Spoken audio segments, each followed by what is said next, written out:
दोस्तों, बिहार के राजनीतिक में हलचल मची हुई है क्योंकि बिहार के पहले ही कैबिनेट मीटिंग में नीतीश कुमार को उड़ता उड़ता खबर पता चला है कि बीजेपी वालों ने पहले से ही सेट कर रखा है कि जो इस बार स्पीकर पद होगा वो उनके हिस्सों में जाएगा, जिस वजह से मुख्यमंत्री बहुत ही परेशान है और वो इस बात को लेकर ये सोच में है कि अगर मेरे हाथों से जो पावरफुल पद गृह मंत्रालय था वो छीन गया और भी बहुत सारे पद थे वो छीन गया, लेकिन जो पद मेरे हिस्सों में आना चाहिए, जिसकी मांग मैंने रखी है, वो भी मेरे हाथों से छीनने वाला है। इस वजह से बिहार की राजनीति में हलचल मच गई है।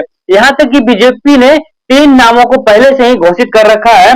पहला नाम है प्रेम कुमार, दूसरा नाम है रेयू देवी, तीसरा नाम है गायत्री देवी। इन तीनों में कोई भी एक स्पीकर पद का शपथ ग्रहण कर सकता है, ऐसा बीजेपी का कहना है। नीतीश कुमार ने अब ठान ली है कि नहीं, जो भी हो जाए मुझे स्पीकर पद की कुर्सी चाहिए तो चाहिए। अब देखना यह है कि महज 3 दिन बचा है बिहार विधानसभा का शीतकालीन सत्र शुरू होने में। 1 दिसंबर से 5 दिसंबर तक शीतकालीन सत्र चलेगा, जिसमें स्पीकर पद की भी घोषणा की जाएगी और इसी बीच अब देखा यह जाएगा कि दोनों में किसके पक्ष में ये पद जाता है, जेडीयू के पक्ष में जाता है या फिर बीजेपी के पद में जाता है। हालांकि बीजेपी ने पहले से ही प्लान बना के रखी है कि जो स्पीकर पद का कुर्सी होगा वो भी हमारे तरफ होगा। दोस्तों, बिहार में 1 दिसंबर से 5 दिसंबर के बीच जो शीतकालीन सत्र शुरू होने वाला है, उसमें इस दिन नवनिर्वाचित विधायकों को जदयू के वरिष्ठ नेता नरेंद्र नारायण यादव द्वारा शपथ दिलाई जाएगी। अगले दिन यानी 2 दिसंबर को बिहार विधानसभा के नए अध्यक्ष का चुनाव होगा। मुख्यमंत्री नीतीश कुमार और भाजपा के बीच इस पद को लेकर चर्चा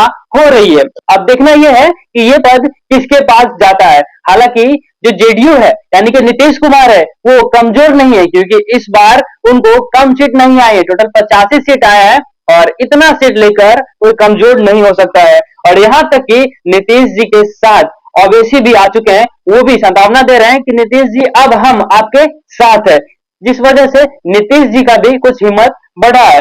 ये अलग बात है कि जो महत्वपूर्ण विभाग है वो बीजेपी के पास चला गया है, जैसे स्वास्थ्य विभाग, उद्योग विभाग, खेल विभाग, पथ निर्माण विभाग, सूचना प्रौद्योगिकी विभाग, ये सारे के सारे पद बीजेपी के हिस्से में चला गया है। ये अलग बात है कि फाइनेंस डिपार्टमेंट नीतीश जी के पास है, लेकिन तमाम डिपार्टमेंट जो है वो सारे के सारे बीजेपी के पास चले गए हैं। हालांकि तमाम तरह के खबरें चल रहे हैं। बीजेपी की कोशिश यह है कि आने वाले 6 महीने के बाद बीजेपी अपना मुख्यमंत्री बनाए। अगर स्पीकर की कुर्सी नीतीश को नहीं मिलती है तो बिहार में गजबे खेला हो जाएगा। देखना रहेगा कि अब बिहार में क्या कुछ सियासत में उलटफेर होने वाला है।